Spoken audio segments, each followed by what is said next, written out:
Oh, hold the phone. There we go. Back again. What's up, y'all? To this live edition on Wednesday. Yes, Wednesday, July the 29th, 2026, the first official day of training camp. My name is Clayton Anderson with the We Want Houston podcast. I'll be your host. I also cover the Houston Texans for Total Times of the Fansided Network. Joining me today is one of the OGs in the game, Mr. Matthew Briggs of the Texans Fan Battle podcast. A1 Day One. What's up, man? How you doing? Salute, brother. Thanks for having me on. It's always a pleasure to talk ball with you. Like you said earlier, man, it's been a long time. So glad to redo this. And like you said, football's back. About time. Oh man, listen, it's been a desert for all of my content creators. We did it. We made it. Right? Like through all the days you've been scraping the bottom of the barrel and finding random stories to anger your way through. We got some ball to talk about. It's great. From Jonathan Alexander to AD to DJ Bienemy to yourself, me, bunch of dudes out there on the field, Cody Stoots, Landry Lock, and the like. Football's back, man. And in the words of my guy, John Hickman of Locked On Texans, you smell like man. I smell football. There you go. So we're About back, time. man. About That's time. not, I know, man. But we had a little bit of breaking news, not so breaking anymore. Some time has passed, but our guy, Aaron Wilson, KPRC2, Texas Insider, hit us with this bit of news. Former number one overall draft pick for the Houston Texans, Jadavion Knock Your Michigan Helmet Off Clowney, supposedly is getting interest from his former team. That's right. So it says here on Aaron Wilson's tweet, visited the Browns today and has interest from the Texans and Seahawks among several other teams as his market continues to grow. Still says here, Matt Clowney lives and trains in Houston and told KPRC2 that he's got a lot left in the tank. Last season with the Dallas Cowboys, he played 13 games in his age 32 to 33 season, 8.5 sacks, which is his third best of his career, 12 sacks for losses, 10 quarterback hits. And of course, by the way, I have the other stats here according to NFL Next Gen Stats that I have up. It's pretty cool. You should go get it. Jadeveon Clowney, did you know this, Matt? He actually finished with an 18.1 quarterback pressure rate, which put him at one, two, three, four, fifth best in the NFL in playing only 349 snaps, which is 43.5% of the time. All those numbers to say, Matt, this man definitely has a lot left in the tank, and there's just a lot to say about it. But Matt, take it away, man. What are your thoughts immediately? Immediate reactions. Yeah, I mean, like you said, last year he played with the Cowboys. Didn't play a full season, but he was the missing piece when Micah Parsons left, right? Like he was the guy that he didn't get double digit sacks, but like you said, the pressure was there. I mean, Mm-hmm. he's the one who caused havoc on a defense that, let's be honest, it was just him out there on the island. Mm-hmm. So now if he goes to Cleveland, him and Jared Verse, I mean, you get some mentor status for the young man of Jared Verse. Mm-hmm. I'm not saying, look, I don't want people saying I'm comparing him to Miles Garrett, but you got that Miles Garrett type of person who Mm-hmm. can help Verse on the other side to get more, to free up more space, set the edge correctly, and just hopefully wreak havoc. Like the dude's run stopping capability, it's been elite since he was here in Houston. Mm-hmm. So now that he's getting better on off the edge, like you said, he does have a lot. He does have a lot in the tank. No, absolutely, man. Listen, we got guys like Von Miller still playing. We got guys like Bobby Wagner still lacing them up. Khalil Mack, Khalil yeah, Mack, yeah. We got a bunch of guys throughout the league who are playing for longer and longer. And Jadeveon Clowney has always been a physical specimen. Like you said, his run blocking has always been top notch. Run stopping has been top notch. While has never given you the raw sack numbers, like I said, I think his career high is only 9.5. Right, and for a number one overall draft pick out of South Carolina, he came out and you expected so much from him, and that's what makes his career weird. He's not a bust, not at all. He's played in 7 NFL teams. If he comes back to Houston, that will still be 7. If he goes somewhere else, that'd be 8, right? But semantics aside, so he's been always been a physical specimen. He highly touted. He just didn't give you the raw sack numbers that maybe a lot of guys wanted from him. he didn't get the potential of the number one overall. Like he was a Yeah, first round pick for sure, but he yeah. was not the number one overall type of player that we wanted. And fact check me on this, Matt. But isn't that the same draft where Khalil Mack came out? Was that Aaron Donald's draft too? Unless I'm Yep, wrong. yep. So just again, this it's the retroactive like hindsight 2020 analysis of can you imagine JJ Watt led defense with himself on this side of the edge and Khalil Mack over here or Aaron Donald in the Donald middle in of the the defense middle. tackle.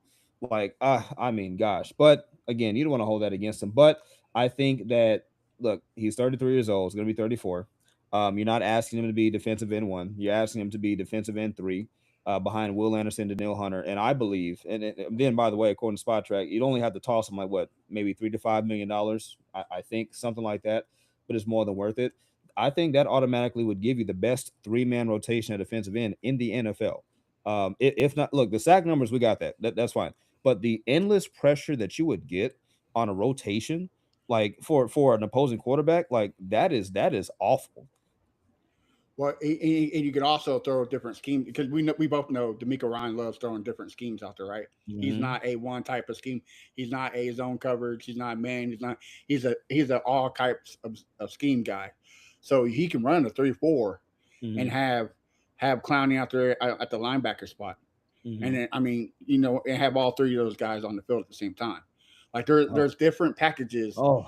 that would Mm, enable mm, mm, exactly right. Like mm, that's what D'Amico Ryan's and mm, Nick Casario are doing right now. It's woo, like they're at Buffalo Wild Wings picking their fingers. Like mm, it. I mean, to an already elite defense, adding Reed Blankenship and all that, you're just mm. you're adding another high caliber player to stop to stop this defense. You cannot do it. So I mean Oh God, the upside, that's it.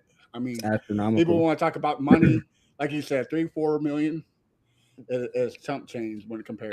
Look, it's worth it when you got 20 plus million. You're trying to win your first Lombardi ever.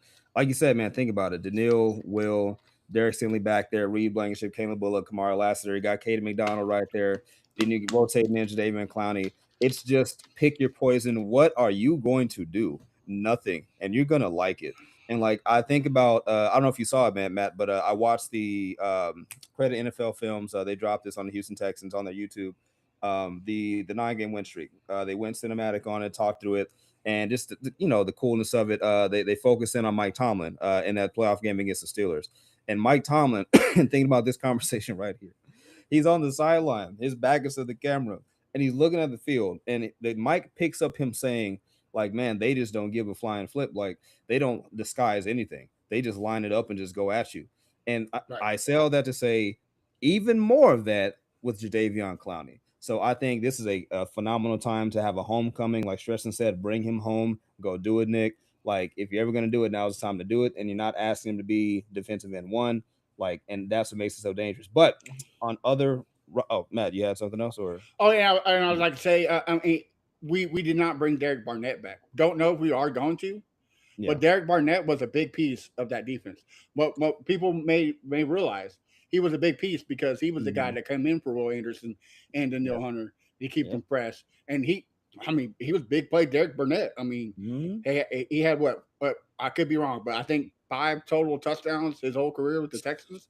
So like we are going to need to replace that type of sure, production. Why not De'Aaron we are. Clowney? Well, no, absolutely, it fits.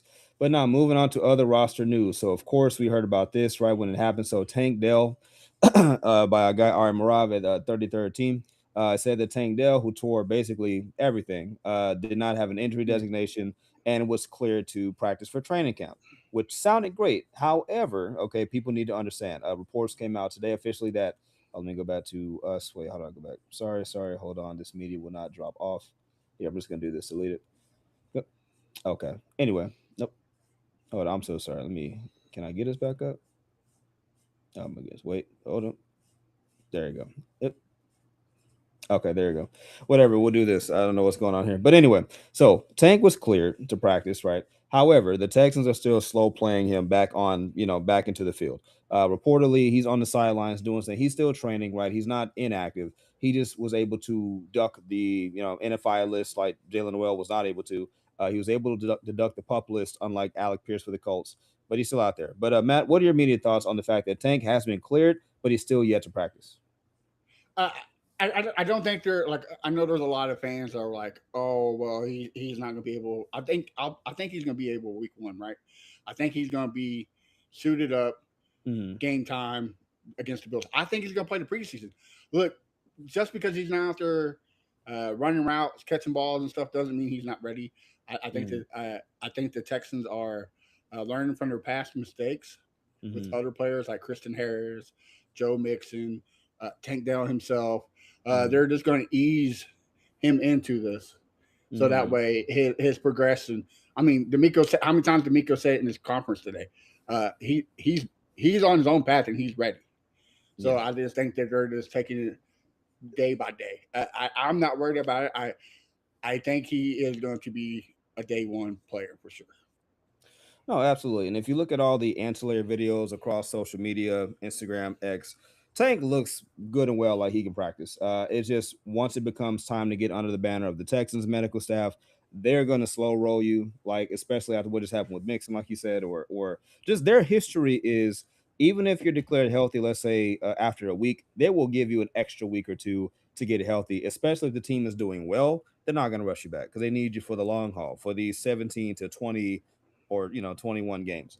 So there you go. I'm not concerned at all. He looks good. He looks like he has a lot of burst and quick twitch. And if they can get any version of what they got in 23 and portions of 24, I mean, you're talking about an offense and a passing attack in particular that could be catapulted into like the easily the top 10, I believe. Like that. That's how confident I am with CJ Stroud getting his guy back. So but yeah, man, he's not the only kind of injury concern. So I kind of teased it a bit. So Jalen Noel, I'm gonna let Houston Texans general manager Nick Casario tell us about what happened with Jalen Noel and his injury timeline. So here we go. Noel, honestly, it happened 3-4 days ago. I mean, he's got a little bit of an issue with his finger. He's catching passes.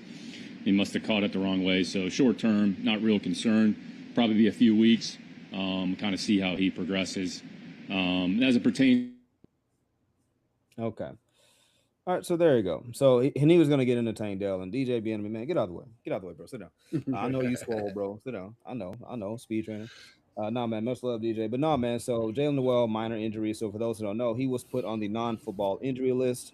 Slow down. It's not a mixing situation. Like we have communication on what's happened with him. It was a finger issue, maybe catching the ball the wrong way. Probably a week or two out. Matt, any thoughts on that? Any immediate reactions?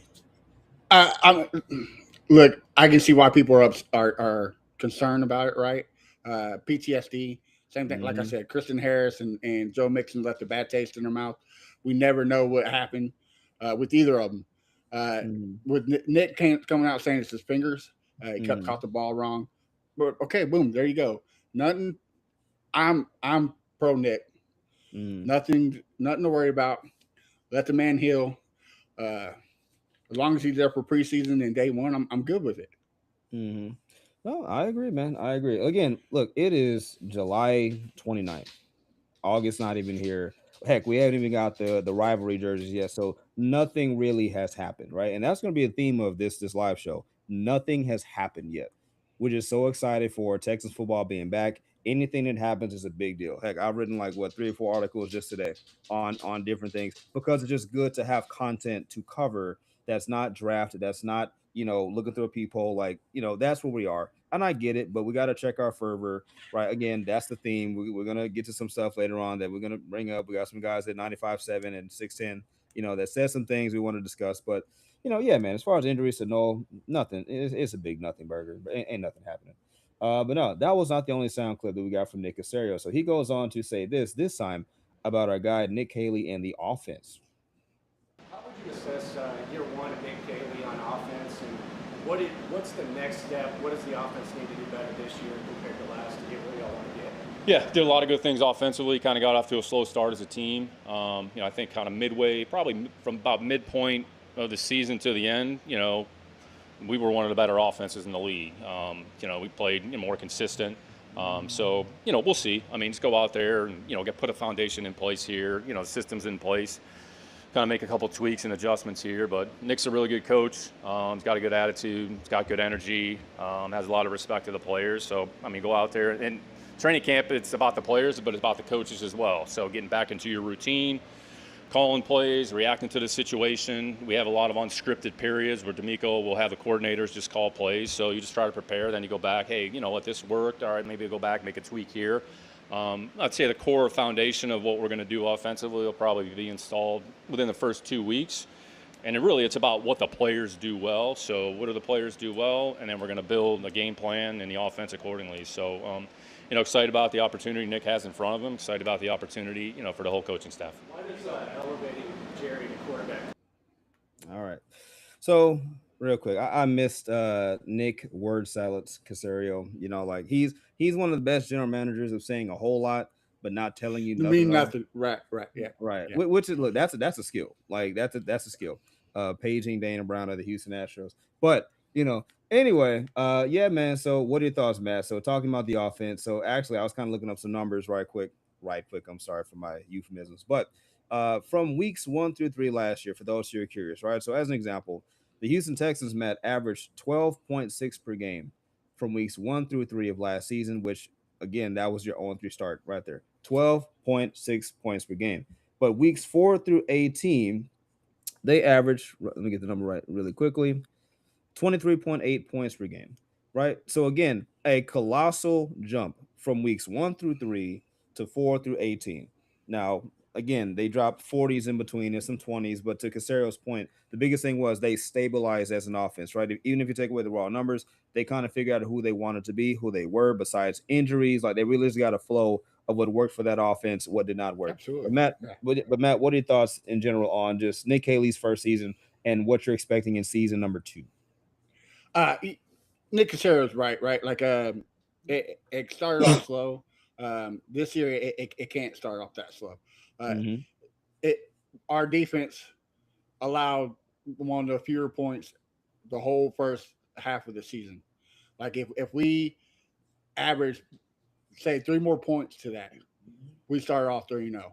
So like Mhm. we got to come off firing on offense. But the good thing is we got a running game. Mhm. With Joe Mixon being hurt, look, Woody Marks did good for what he was called for, Mhm. but in my opinion, he's not running back one.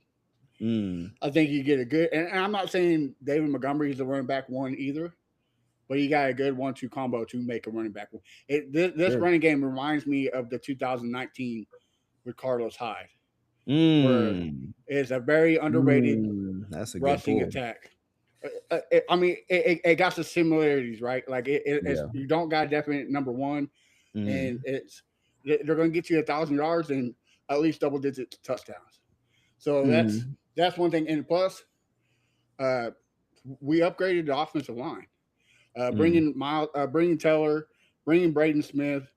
Look, Tyrus Howard, he great Texan. I'm glad he came here. Glad he did what he did, but he was a liability when it comes to the run offense. Mm. You got a guy in Braden Smith who, I mean, Max Crosby said one of the biggest dogs he's ever seen in the Mm. NFL. When you got one of the best defenders saying that about you, Mm. I mean, come on now, you got to be a little hype for it, you know. Yeah. So, and then look, everybody's worried about Jake Andrews. I'm not, because I think Rutledge is going to take that job. And Mm. if look, I know everybody's upset where we took him, but if you look at the plays don't lie. If Mm. you look at if you look at game tape, Mm. man, there's something to be hype about. The guy is a bulldog. Mm. I mean, the dude got in a car wreck and still came out there and Mhm. put up numbers. Like it's something you got to be excited about. But with that blocking scheme being Mm. fixed to a degree, and then now you have a running offense, Mm. it takes a load off of CJ Stroud and it opens up more. It opens up more opportunities for Nick Haley, and like we said, take Tank Dell's back. You got Mm. another Swiss Army knife. So like I think it's going to be a lot different than last year. But we just got to start off where we left off last year. Mhm. No, absolutely. Listen, I'm gonna give you a list of names, man. Um, Here we go. Laramie Tunsil, Titus Howard, Juice Scruggs. Let me see who else I got here. Shaq Mason. How could I forget? Stephon Diggs, Joe Mixon. Eventually, heck, throw Nico Collins in there, right? What are all these names gonna have in common? These are names of players who either have been traded, have been cut, have been injured, have missed major amounts of time, or who just did not fit together as a cohesive unit for what you wanted to do, Matt. Which is kind of what you said. You have a lot of people, a lot of armchair GMs and quarterbacks who just who think they understand the nuts and bolts of football, right? And listen, we're not Oxford scholars here. We're not Harvard. We're two guys with mics. We're content creators, but we have access to analysis, information. We have eyeballs, right? I just brought up NFL Pro earlier. Like we're able to study these things together and help each other learn. Iron sharpens iron, right? And when you're trying to build an offense, we have to understand it is not just getting like names or certain guys you like. They have to fit a scheme, a concept, an ideology. You got wide zone running, you got gap scheme, you got duos, you got all these things you're trying to run. And it's like the Texans went through this phase where they were just grabbing offensive linemen that just did not fit. Either, or they underperformed, they just weren't good. Cough, cough, Kenyon Green, right? So now you have a bunch of guys who are brought in that have solidified that ideology of what you're trying to move forward and do, right? And D'Amico Ryans, he mentioned what he liked about Dave Montgomery and how he fits into this narrative, and I'm going to play a little bit later. But like you said, Keelan Rutledge is just a dog. You got Ed Ingram, dog. Braden Smith, dog. Wyatt Teller, double dog. Oh, and again, shout out Houston Stretchins, one of the goats of the fan space. Check out that interview at Pit Room Barbecue with Wyatt Teller. Very Awesome good, job. very fantastic. Absolutely spectacular. And then at left tackle, you got Ariante Ursary, also a dog, right? So you have a collective unit. Oh, go ahead. Well, I didn't mean to interrupt you, but No, go do it. also what you also all you know what all that means too. They fit a type of mentality, Mhm, and it's what D'Amico's been preaching day one. It's the swarm mentality. It mhm, is get up and do your job and drive, and that's what these guys embody when they mhm, play the game. So like it's something that we have not had mhm. throughout every single person. Nope. Like you said, all the other people I had with some were good at zone blocking, some were good at all these guys are good at get up and do what you're supposed to. So Mhm. that's what you need to be excited for. No, absolutely. And the matter of fact, I'm so rude. D'Amico Ryan's he spoke on this, right? So I'm gonna let him tell it to you, and he's gonna lead us into our point on David Montgomery on this swarm mentality crossing over from the defense to the offensive side of the ball. But listen to what this man said. Montgomery might become available. What in particular intrigues you about him? What intrigued me most about David Montgomery is going against him, seeing the success that he's had, seeing the nature at which he runs the ball. He fits the brand of football that I want to play. And we know it's no secret that we needed to improve our running game. It's not been good enough since I've been here. It hasn't been good enough. So to make improvements in the running game, you have to get players who can run it. And that's what David, he's shown the success. No matter where he's been, he's always been successful running the football. And just to see the way he works every day, positive guy, dialed in, on the details, a great guy. We couldn't have added a better guy for our running back room, for our offense, just the way he's as business-like with his approach. Mm, mm. So Matt, once I have you back, we'll talk about it. But no, just when I got that clip earlier, right? Because we're talking about the collective identity of this roster, the swarm mentality, and how we're trying to get it from the defense to the offense. And like, did you hear how D'Amico Ryan's and he didn't call out his offense. He didn't call people out disrespectfully, but he, as a leader of men, told you what everybody already knew, Matt.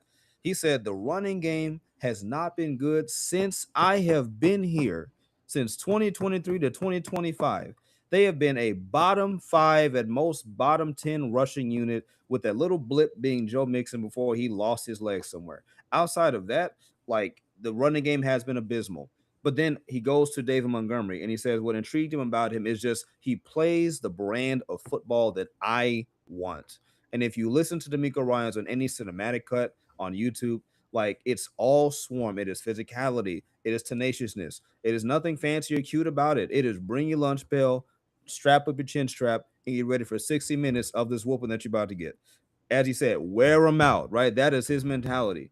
And the fact that he spoke that glowingly about Dave Montgomery, like it's such a beautiful scheme fit. And it just, again, Matt, to your point, it exemplifies the fact that the Texans are making this a scheme fit culture kind of year on the offensive side of the ball, and it should get you excited. But Matt, what are your thoughts on what D'Amico Ryan said in that clip?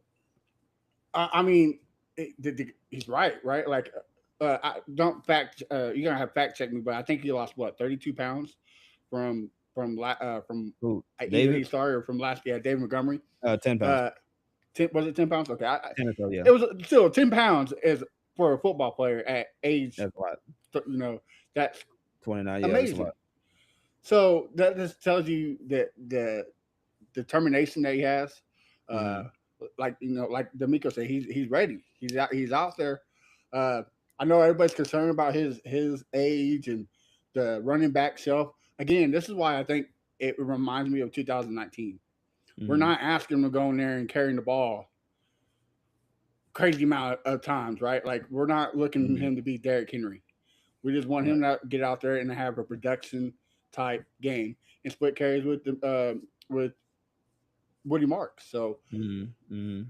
dude, the way he talks about Dave Montgomery is the way he talks about Aziz outside here. Mm-hmm. So, I mean, if he matches anything like Aziz on the offensive Mm-hmm. side, how can you not be pumped? I Mm-hmm. mean, it's just No, it's yeah. yeah. No, Go ahead. absolutely. I mean, listen, if you listen to any Detroit Lions podcast, Amon Ross St. Brown said it. They were heartbroken to lose Demo. He did not want to lose him. He was a guy in that locker room. He was not just a dog on the field. He's a locker room leader. He brings confidence. He brings presence, tough mindedness. He brings belief, which is a lot of what Joe Mixon brought you. Which is what hurt me so much. Like, 'cause look, I was a fan of what Joe Mixon presented. Right, he brought you 1,000 yards. Should have been more had he not been hip drop tackle, but whatever. 1,000+ yards, double-digit scores, one of which being a passing a reception for a touchdown, and you lose that just like that. It was not just the stats that you lost. People need to understand. It's not just the stats that you lost. It's not just the vision. It's not just the cutting. You lost a leader on the field, a dog A who, when he touched mindset. the ball, a mindset. You lost Swarm on the offensive side of the ball. And there's no disrespect to guys like Nico and CJ, guys like that. But when you're talking about this ideology that D'Amico wants, it's certain guys that have that, and other guys are just more so just immensely skilled, right? And David Montgomery, he has that mentality in spades. Since before he's gotten here, he's always been like this, whether it's been in Chicago, whether it's been in Detroit. He's had to play for some bad teams, and that's how you know he has to maintain high character. He's been through some bad teams, some ups, some downs, some playoff teams, and he's hungry. He's never been to a Super Bowl. He's never been out of the conference championship game. Like, he wants what we want, and we're all hungry together. So I just think it's a beautiful marriage. And again, I'm happy that D'Amico, like you said, he sees a lot in David Montgomery that he sees in himself, that he sees in Aziz, and it's just, again, it's how you know that this offense is built to be different, right? But Uh, speaking of, oh yeah, go ahead. well, real quick, I just you know, don't get me wrong, Gibbs is a great running back. I think he Hmm. still would put a high production, but I don't think it's going to be as good Hmm. without David Montgomery because I'm telling you, David Montgomery is a key piece of a Hmm. 1-2 type running offense that Dan Campbell loves, and now they're bringing it here in Houston. So Hmm. yeah, it's something to be excited for. I think we're finally going to have a top. I'm going to say it, we're going to have a top 10 running game in the Hmm. Houston Texans this year. No, absolutely. All right, bonus question for you. This is not on the rundown, but I'll ask you this. So they got David, they got Woody, and heck, you even have a combination of Dwar and Noah Whittington, right? Like, you got that kind of thing going on. Do you think they're done adding running back specifically? I mean, running back three. Do you think that's solidified with either Jawar, Noah, or somebody else, or is it somebody out of the building that they have not brought in yet? I think Jahar Jordan sealed the deal with that's that little run that he had. Was it 3 game run that he had? Uh, I think he solidified hit running back three because it intrigued people, right? Like a lot of Mhm. people, even myself, I was like, man, I, it's Arian Foster type kind of guy, you Mhm. know, coming off the training camp squad, putting up some good numbers. So Mhm. I think he solidified that. I don't think they would go out unless Mhm. an injury happened. Uh, I think it's going to be a 1-2-3 combo where uh, Marks is going to be really. This is what I hope. I hope they utilizes his hands because Mhm. that's the best thing for him. Uh, Mhm. uh, about him is his hands. So I hope they utilize that and just throw different packages. The way we do defense, we need to do it on offense. Don't stick to one vanilla type offense. Let it rip. There you go. I like it. Love it. And speaking of that, that's a perfect segue. So speaking of players who have proven it or need to prove it, Mr. CJ Stroud, the man of the hour, the guy who has faced a firestorm of criticism since the final whistle has sounded in on that sloshy day in New England, that we will not discuss or talk about, right? Here's Nick Casario speaking about that quarterback, and then we're going to follow that up with an actual update from Adam Schefter on CJ Stroud. It's probably the best offseason he's had since he's been here. He's had a good attitude. He's been consistent. He's got the right mindset. I'd say we've definitely had productive conversations over the course of the spring. So, I mean, there's a possibility that something could come to fruition. So we'll work through it and, see what happens. Short and sweet. Again, a GM, people need to understand this, a general manager who's notorious for saying a lot, but saying a very little bit. But right there, we got some nuggets, man. Like he said, there's some positive talks that have been happening. Maybe some things come to fruition, but we'll see. So for me, again, call it, football bias, call it overly excited. That sounded positive to me, right? But Briggs, what do you think about that? Am I overanalyzing that? Is there something positive to be taken there from that soundbite from Nick Casario on CJ Stroud? Yeah, like it's a math solution, right? Like you get what he's saying, you get what D'Amico is saying, and then you times it by what. Shout out to Aaron Wilson. What Aaron Wilson's reporting that the Texans and David, I can't pronounce his last name. I'm not going to murder it. But they're in great. Yeah, they're in great relationship, great talks. So all that equals to something's brewing, right? Like if something is sounds like something about to happen. Mm-hmm. So you got to add everything together, and look, I know there's like a line, right? Mm-hmm. You got your pro CJ, you got your anti CJ. Yes, you do. But as me and you covering football, what we know is you always have to bet on what you know. Mm-hmm. You know what you got in CJ Stroud. Mm-hmm. You don't know what's coming in the draft. You don't know what's over here. So why not sign up a guy, even right now, pretty cheap to compare what he could get if he goes off this year. So sign him to a good deal now and see what happens. Because you know what you got in CJ Stroud. And it's going, Clayton, man, it's going to pain me to say this, but you got to do what the Jaguars did with Trevor Lawrence. Mm-hmm. Give him a good deal and put your eggs in the basket. And look what it panned out for the Jaguars last year. Mm-hmm. So you cannot put your eggs in the basket of unknown. Let me shout out a few guys real quick. I'm about to talk a little ski tasted trash. Shout out Kyle Nash. Shout out Travis Holmes of the Duval Dive podcast. Amazing dudes. I had them on the show weeks ago. I've worked with them too with a couple pockets. They're great guys. Oh, absolutely. So I hope they hear me when I say this. I'm gonna loudly sigh when you said the Trevor Lawrence thing and they found the guy with Trevor. I think if you gauge enough people, I think I'm gonna speak for myself. Forget that. I'm a lot bigger on CJ Stroud's ceiling potential than I am on Trevor Lawrence, right? I'm not saying that's what you weren't saying. I'm saying if I'm spending money on one over the other, I'm much more convinced about paying CJ Stroud based off what I already know than with Trevor Lawrence. Because again, keep in mind, and this is not to dump on Trevor, right? But just saying that because there's gonna be a bunch of clip farmers, Jags fans, whatever. Take whatever motivation you want. UCF Jaguar, take it. Whatever. Y'all can hear me on this spot. It took Trevor Lawrence a long time to look like this. And this is not even like generational production from Trevor Lawrence. He had a career season, got some MVP votes. But I mean, start of the season slow, right? Like they paid him that money. You went through Urban Meyer. That was a disaster. Okay, you don't hold that against Trevor. Disaster, flaming disaster. The man, Urban Meyer, didn't even get on the team playing after games, whatever.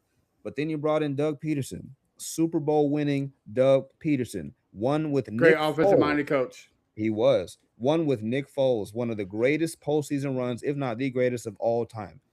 And he got fired on Trevor Lawrence's watch. Now you bring in Liam Cohen, right? Who, again, credit to Liam Cohen, phenomenal offense. He really got that Jaguars team humming, unlocked guys like Parker Washington. Of course, Trevor Lawrence, he had a career season. However, it took Trevor Lawrence a long time. And even like you can argue half of 2025 to look anything like this. And we're still not even saying it like he's generational like the pitch was coming out of Clemson. So for me, all that being said, I look over at CJ Stroud as a juxtaposition. CJ's not even 25 years old yet still, Matt. The man could barely drink legally for the last 3 years. 3 straight AFC playoff trips. 28-18 record as a starter. Yeah, a couple concussions, but whatever, protect himself. But 28 and 18 record as a starter, sub 25-year-old, 3 consecutive playoff trips, 3 consecutive wild card blowouts to his name. Like guys like that get paid. It's more of a matter of when and not if. Guys who are sub 25, playoff experience, has never lost in the playoffs in the first round before. Yes, we hate what happened in New England. But the fact remains that CJ Stroud has shown you more than enough from seasons 1 through 3 to let you know he can be your franchise signal caller. But you Well, have to you know be. what you're getting Yeah. out of him. You know No, of what you're course. getting out.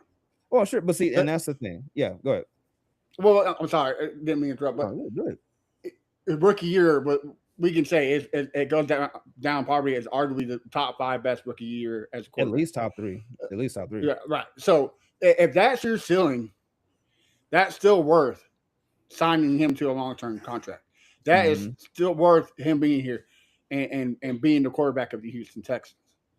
Like you mentioned Urban Meyer and Doug Peterson. Doug Yeah, Peterson. Trevor Lawrence has some bad dominoes. So has CJ Stroud. Yep. The non factor of I can't even think of his name now. The old OC. Oh, Bobby. Bobby. He did not want to change it up. He did not want. He even said, "We do not make no adjustments." Nope. Teams do not make adjustments during halftime. Crazy. I never heard anything in that day in my life. But so that hinders him. And then you had Strauser at the offensive line, who he was ready to retire. And then you had this offensive line that just Laremy Tunsil was worried about what he was wearing to the walkthrough than what he was doing on the field. Mm-hmm. So CJ Stroud also had that type of, that type of stuff against him as well. Mm-hmm. But he still put up there a consistent level of play. Mm-hmm. Trevor Lawrence was a little bouncy, but I do agree. I will say Trevor Lawrence had a good year, but also shout out to our Anthony Dunn, who's in the live chat. Cohen's a big factor in that. So is it Trevor Lawrence or is it Cohen?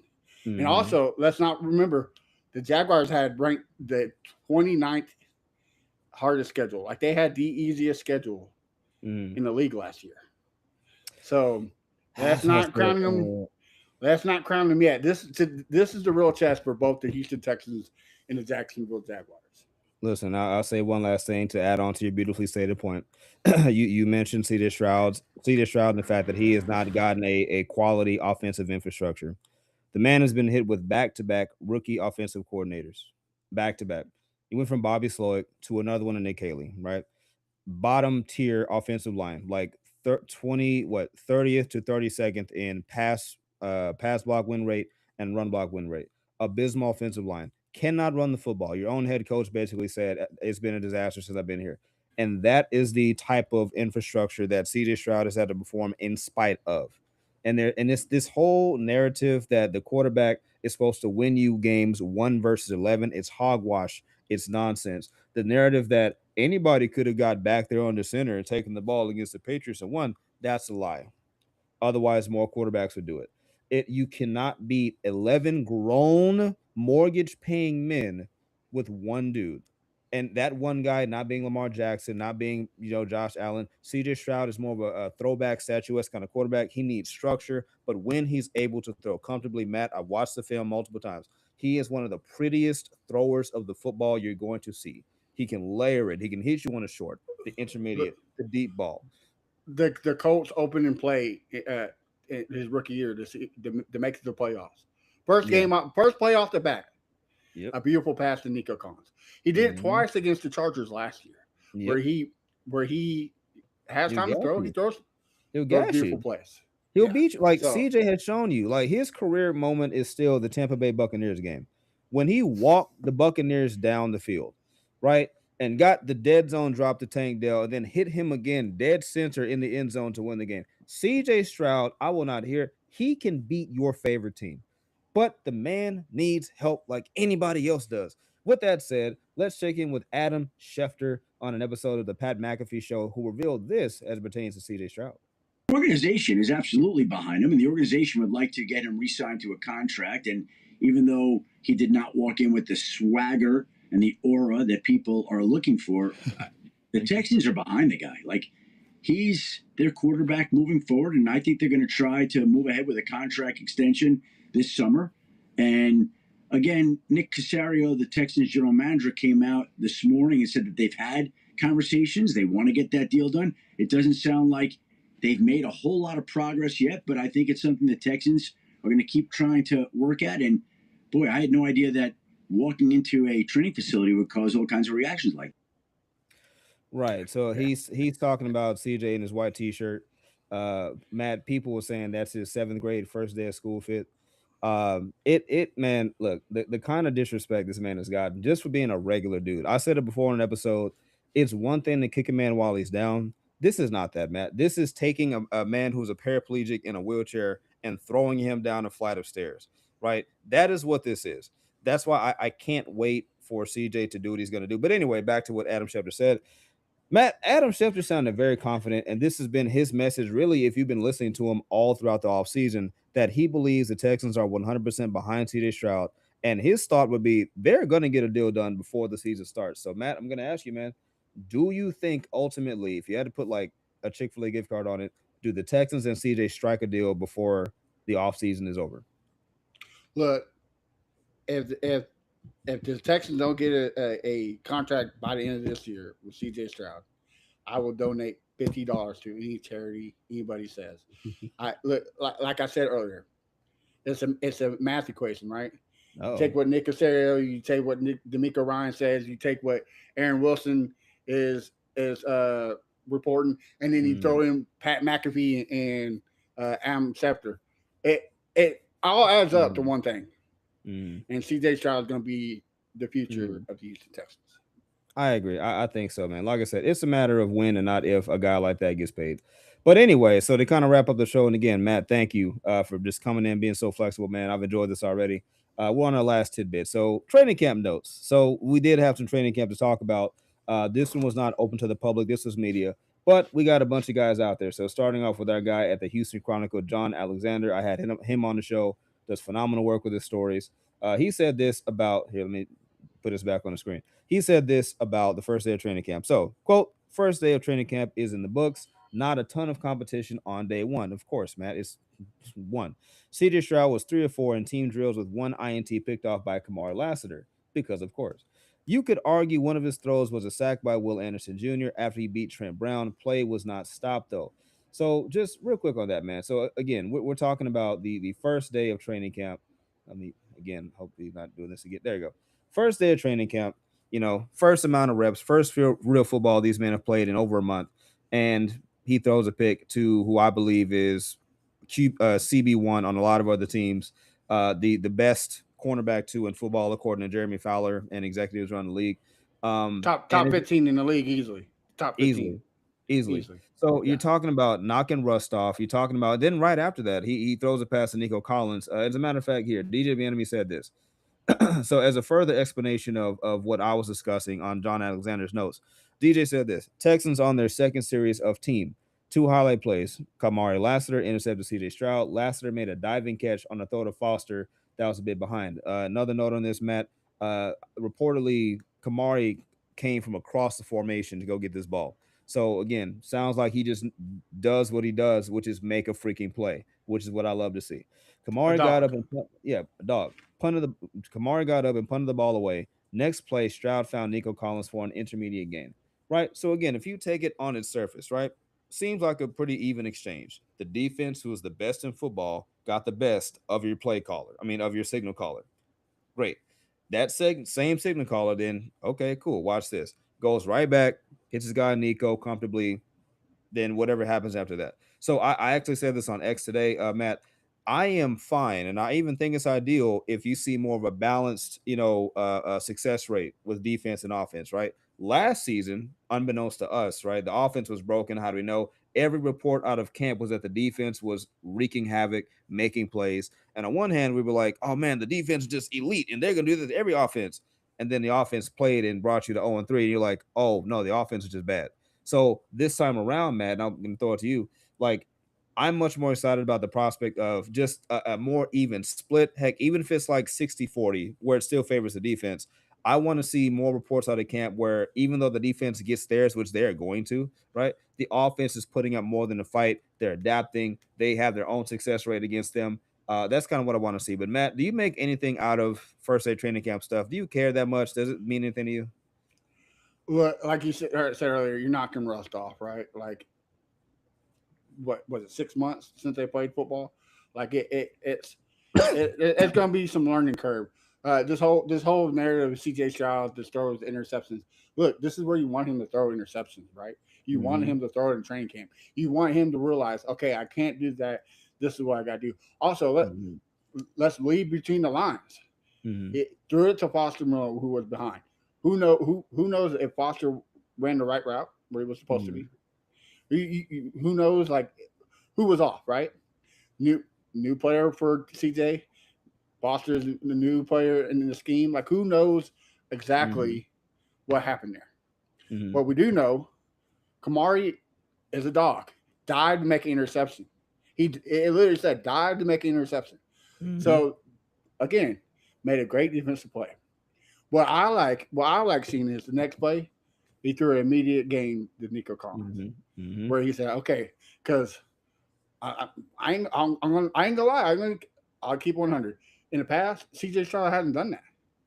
It's like, oh, they're not incomplete. Oh, now that he Mm-hmm. got up and said, okay, let's watch, let's get this over with. Mm-hmm. Let's move on. That's what we've been wanting from CJ Stroud is let's move on mentality. Oh, I made a mistake. I learned from it, and to me, I'm hoping that's what we see throughout the whole season. Let's learn from our mistakes. No, you're right about that, sir. I've said in the past that CJ Stroud has mental moments where he reminds me of a former Houston Astro, Farmer Valdez. I said Oh, that absolutely. CJ has a tendency where when he gets in his head, he's done. Like, and if you go back to the Patriots game, and you can see with each turnover, with each mishap that happened, CJ the shoulders would slump. He would look discombobulated, just look distant. Really can't reach him. And really, like, what was it? The last interception, I believe, I think was the crescendo of all these. Because you could argue the first couple were just great plays by the defense. Uh, when he got hit in the face and the ball popped up, which he could have taken a sack, but still, great play by the defense. Your tight end fell, by the way, Harrison Bryant. Before that, you had I forget the cornerback's name, but he got his knee down on the sideline, which again, just a great play by the defender. So it wasn't just that CJ was prolifically bad. It's like great defensive plays. Give credit to the defense. The last one though is where you look at the mental. It was a simple out route to Xavier Hutchinson. And as you know, Matt, anybody knows football, if you're late on that pass, that is a pick six the other way most of the time, right? Easily, And it just seemed easily. like he just lollipopped it over there because he just looked like he was fried. It looked like he could do nothing correct, and here we are. So I just think that yes, we need the guy CJ Stroud back, and I wish I had the picture where he got in Alex Singleton's face of the Denver Broncos in his rookie season, right? Like chest to chest, like the guy who simply is confident that good things are going to happen, that he can lead his team. I believe it's been there. It's just been so tough for him, but let's transition real quick because again, looking at the counter, I don't want to keep it too much longer. Hey, thank you for those who are tuning in. I see single digits. I don't know. The numbers can be wonky, but thanks for anybody who's up in here watching us, even if it's one person. Appreciate you. Like, share, and subscribe on this. Um, we got one guy. Our guy Clint Sterner, right? He was not the biggest fan of CJ Stroud throwing this INT, Matt. And I'm going to ask you just for your immediate reaction to what Clint Sterner, co-host of the of the drive with Sterner and the show Hughley on what's now 95.7. He said this: quick, short, light practice, observations, the CJ Stroud INT in team two. This is the stuff that's got to drive D'Amico nuts. Fair or foul, it's where we are. Minimal reps, minimal risk on the script, sorry. Found a way to turn it over. Basic boot play, fool nobody. QB got to 2 or 3 in progression, threw slightly behind tight end on backside crosser, corner undercut, and made a nice play. And then he goes on to talk about the offensive line rotations and Tank Dell, but I want to focus on the CJ Stroud thing before we wrap up. Look, Clint Sterner, look, much respect to him, multi-year NFL veteran at the quarterback position, hard-nosed guy. Like he knows what he wants to see at the quarterback position. Now, whether or not you agree with his stances, hey, that's neither here nor there. But he has his perspective. It seems like Clint has gotten a reputation around Houston, depending on who you ask, but as being a guy who's, you kind of said it earlier, Matt, I don't want to put words in his mouth, but it comes off as he's just, I don't want to say out on Stroud, but Stroud is going to have to be pristine right, to really kind of earn back a lot of people's trust, right? And thankfully, you don't play quarterback to people please, right? Like you're gonna succeed, you're gonna fail, but you know what you bring to the table. But the Clint Sterners of the world, he's a lot, he's a lot harder on Stroud. Like I said, fair or foul, like you can't afford. You said earlier, this is the place where you make mistakes, but Sterner's perspective is like, oh, this is where we're at right now. It's got to drive D'Amico nuts, like simple stuff he can't do. But Matt, agree, disagree? Do you think Sterner is out of line here? Why or why not? I mean, you're never out of line with your personal opinion, right? Like everybody is opinion is validated, but Mm-hmm. he even said it. Great defensive play. Like Mm-hmm. let's quit grasping at straws. Okay, Mm-hmm. one bad play out of four. That's 750%, or you're batting 750. As Mm-hmm. mean in baseball, you're a Hall of Famer if you're batting 300. So Mm-hmm. like he's a Hall of Famer in baseball right now. So Mm-hmm. this is just you can't be perfect. Three Mm-hmm. out of four. Let's quit focusing on one and let's Yeah. focus on the three. Like we got to see the growth of CJ Stroud. I'm just Mm-hmm. tired of oh he's done. He's washed. Yeah. On what validation is he washed? Like I Mm-hmm. don't understand this. No, I understand. Like I said, man, Matt, you said it perfectly earlier. At this point, some people are out on Stroud, some people are in on Stroud. You have some who are in the middle who just want to see more, which is perfectly fair. Matt, I'm just at the point now where I look, I'm taking notes, I'm keeping all receipts, right? I have been tough on Stroud as you've been tough on Stroud, and rightfully so. He's been tough on himself. He knows he should be better, and he said as much. But I'm gonna need people to not hide. And I'm not saying Clint's doing this. I'm not accusing people, but I need people to stop hiding behind their analysis, and I need you to pick a side. I need you to put yourself out there and stay on that side, right? I'm all for new information creates new understanding. Therefore, you can change, right? Like, but I need to see some people own it, right? It's too many things that are hidden behind analysis. I would rather you just say that you're out on Stroud. I would rather you just say you never believed that Stroud could do it instead of trying to make it seem like he's never shown you anything at all to be considered one of the top passing options in football. I just don't want to hear that. Absolutely, I'd rather you just absolutely. pick your side right now. And once the bridge is time to cross that bridge on change, we can own it together. Right. But I don't want to see a lot of people who are out on Stroud now. And then when he throws like what, let's just say 30 touchdowns. Oh, I always knew he could do it. No, you didn't. No, no, no, no. Don't do that. And last point on this, we're gonna wrap this up. If people are freaking out over an INT thrown to who could be an all pro corner in the first couple of series in the first training camp, they're gonna lose their marbles the very first INT he throws in a regular season. And if that's where you are with Stroud, just say that you're out on him and stop making it seem like, oh, he just has to show me more. Because once you're out on a guy like this, there's not much you can do to come back. And I believe for certain people, he could win you a Super Bowl and they would still say, it's the defense. It's the tight ends. It's the head coach. It's the OC. Right. And if you're Stroud, that's why he's bold about his faith. He plays for the Lord. He plays for the heart of the game. He knows who he is. And if you look at his IG, his Instagram, and his social medias, his teammates do nothing but praise him and rally around him. So I'm gonna do what Skip Bayless suggests and take that to my bank. But on that note, Matt, I appreciate you being on, man. So what are you and the guys gonna be up to next? What projects are you working on? Yeah, I mean, we're just going to be covering the team, the training camp. Like you, it's been like I said, it's been a desert for Texans. So we kind of took a little break, coming here and there every other week, but we're gonna come back weekly, starting next week. So make sure you check us out. We got a new time. It's gonna be Tuesdays at 8 o'clock. So make sure Hmm. y'all check us out on Tuesdays. But always, man, we're gonna be out there and just like I said, we want Houston. So we're gonna be repping Houston until the day we die. It's H Town until I die. What's it, I'm about to say the new one, A Sound Till I Drown, something like that. So yeah, Yes, man, sir. listen, exciting times, man. I'm gonna tell you this, and we're gonna get up out of here. The Astros had a nice championship ceremony, right? Downtown, orange and blue everywhere, nice floats. If the Houston Texans find a way to pull this thing off, Matt, that'll be the Astros parade will be cute compared to what you're gonna see.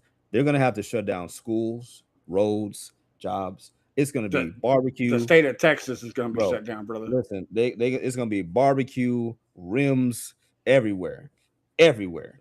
And I'm here for it. But Matt, I very much appreciate you, man. Thanks to the guys at Yes, sir. Texans Fan Battle, man. Be somebody, like they said in their flyer. My name is Clayton Anderson once again, host of the We Want Houston podcast and Fan-Sided Network Tour Time Site expert. We will see you soon. Go Texans. Tua takes the snap. Tua with pressure, throwing downfield to his right, and intercept.